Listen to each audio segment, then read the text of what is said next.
दोस्तों अक्सर हमारा फोन पानी में गिर जाता है या बारिश में भीग जाता है और बाद में ऑन नहीं होता।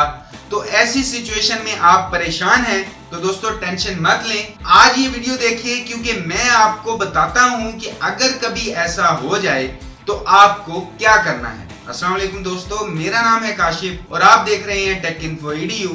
तो चलिए शुरू करते हैं। दोस्तों आज इस वीडियो में मैं आपको बताऊंगा कि जो फोन वाटर डैमेज हो जाते हैं और ऑन नहीं होते तो उससे आप कैसे ठीक कर सकते हैं। आज मैं आपको 3 तरीके बताने वाला हूं जिनकी मदद से आप घर में बड़ी ही आसानी से अपने फोन को रिवाइव कर सकते हैं। सबसे पहले तो दोस्तों मैं ये क्लियर कर दूं कि ये तीनों तरीके मैं पर्सनली यूज कर चुका हूं और वाटर डैमेज होने के बाद इन तीनों तरीकों पर अमल करके मेरा फोन दोबारा ऑन हो गया था। लेकिन दोस्तों मैं आपको ये गारंटी से नहीं कह सकता कि आप भी ये तीनों तरीकों से अपने फोन को दोबारा से रिवाइव या ऑन कर पाएंगे, लेकिन ऐसा कर लेने में कोई हर्ज भी नहीं है। तो चलिए सबसे पहले मैं आपको पहला तरीका बताता हूं जो बहुत ही आसान है, लेकिन फिर भी इससे पहले आपको कुछ बातों का ख्याल रखना होगा। तो सबसे पहली बात कि आपका फोन पानी में गिर गया या बारिश में भीग गया या किसी भी वजह से फोन के अंदर पानी चला गया और फोन वाटर डैमेज हो गया,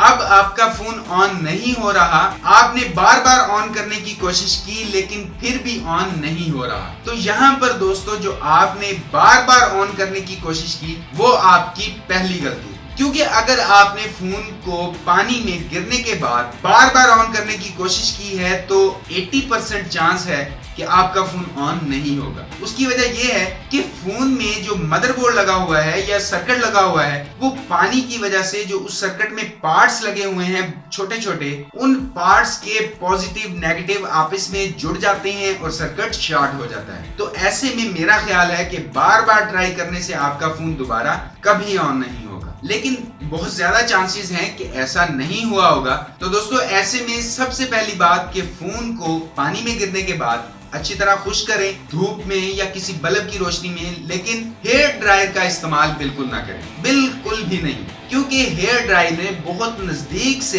काफी गर्मी मिलती है। तो अगर आप इसका इस्तेमाल करते हैं तो फोन के मदरबोर्ड सर्किट में जो छोटे छोटे पार्ट्स सोल्ड हुए होते हैं या चिप आईसीज सोल्ड हुए होते हैं, तो हेयर ड्रायर से इतनी नजदीकी से गर्माइश मिलने पर उनकी जो सोल्डरिंग है या आप टांके समझ लें वो पिघल सकते हैं और सर्किट खराब हो सकता है। तो फिर आपका फोन कभी भी ऑन नहीं हो पाएगा। इसीलिए मैं आपसे यही कहूंगा कि हेयर ड्रायर बिल्कुल भी इस्तेमाल ना करें। और कुछ लोग कहते हैं कि वैक्यूम क्लीनर की पावर को कम करके पानी को सक कर लें, तो मैंने तो ऐसा कोई तरीका इस्तेमाल नहीं किया और ना ही ऐसा करने के लिए मैं आपको कह सकता हूँ, लेकिन फिर भी अपने माइंड के मुताबिक मैं यही कहूंगा कि आप वैक्यूम क्लीनर का भी इस्तेमाल ना करें। आप फोन को जो 40 या 50 वाट के जो बल्ब हैं उनके हल्की सी हीट होती थी, उस बल्ब के नीचे आप रख दें, धूप में रख दें, ताकि फोन में जो पानी चला गया है वो अच्छी तरह खुश्क हो जाए।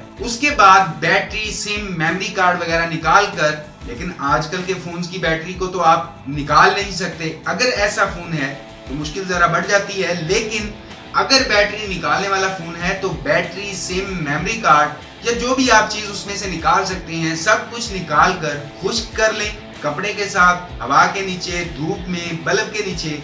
उसके बाद इन सारी चीजों को अलग अलग करके राइस में रख दें, मतलब कि चावल। इन सब चीजों को 2 से 3 दिन आप कच्चे चावलों में रख दें और फिर 2-3 दिन बाद ऑन करने की कोशिश करें। अगर तो ऑन हो जाता है तो बहुत अच्छी बात है, लेकिन अगर ऑन नहीं होता तो आपको दूसरा तरीका इस्तेमाल करना पड़ेगा।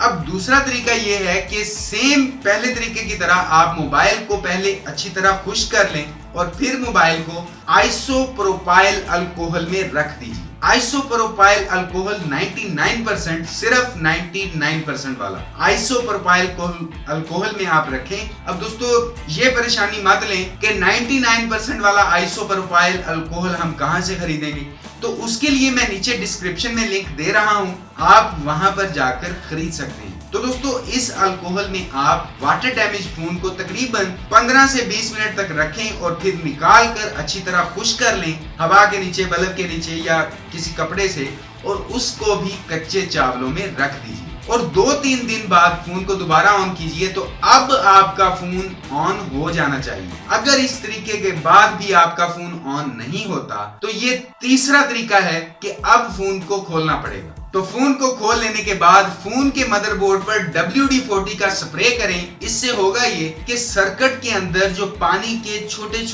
छोटे कतरे हैं वो सब निकल जाएंगे। उसके बाद फोन को वैसे ही जोड़कर खुश करने के बाद ऑन करें तो आपका फोन जरूर ऑन हो जाएगा। लेकिन दोस्तों ये तीसरा तरीका आप सिर्फ उस वक्त करें जब सर्विस सेंटर वाले भी आपसे 10-15 हजार रुपए की डिमांड कर रहे हो। अगर ऐसी सिचुएशन बन जाए तब ही आप ये तीसरा तरीका इस्तेमाल करें। और अगर सर्विस सेंटर वाले 2-3 हजार में काम करते हैं तो ऐसे में पहली ऑप्शन पर 2-3 हजार वाली को ही रखें और WD-40 वाली ऑप्शन को बाद में रखें। दोस्तों आज जो मैंने आपको 3 तरीके बताए हैं ये तीनों तरीके मैंने पर्सनली खुद यूज किए हैं और ऐसा करने से आपका फोन भी ऑन हो जाना चाहिए। तो दोस्तों उम्मीद करता हूं कि इस वीडियो में आप समझ गए होंगे कि अगर आपका फोन पानी में गिर गया है या बारिश में भीग गया है तो उसे ऑन करने की कोशिश हरगिज मत करें। दूसरी बात कि हेयर ड्रायर का बिल्कुल भी इस्तेमाल ना करें। और तीसरी बात कि वैक्यूम क्लीनर का भी इस्तेमाल बिल्कुल ना करें। तो ये तो थी कुछ टिप्स जो आपके पानी में गिरे हुए फोन को दोबारा रिवाइव या ऑन करने में आपकी मदद कर सकती हैं। वीडियो देखने के लिए आपका बहुत बहुत शुक्रिया। और अगर आपका कोई भी सवाल हो वीडियो के मुतालिक या राय हो तो वीडियो के नीचे कमेंट जरूर कीजिएगा। और अगर अभी तक आपने टेक इन्फो एडीयू को सब्सक्राइब नहीं किया तो प्लीज वीडियो को लाइक और अपने दोस्तों के साथ ज्यादा से ज्यादा शेयर करने के साथ साथ टेक इन्फो एडीयू को सब्सक्राइब कर लीजिए, क्योंकि मैं आपके लिए डेली यहाँ पर इसी तरह की टेक वीडियोस लेकर आता रहता हूँ। तो अभी के लिए इस वीडियो में इतना ही। नेक्स्ट वीडियो में इंशाल्लाह मुलाकात होगी। अपना ख्याल रखिएगा। अल्लाह हाफ़िज़।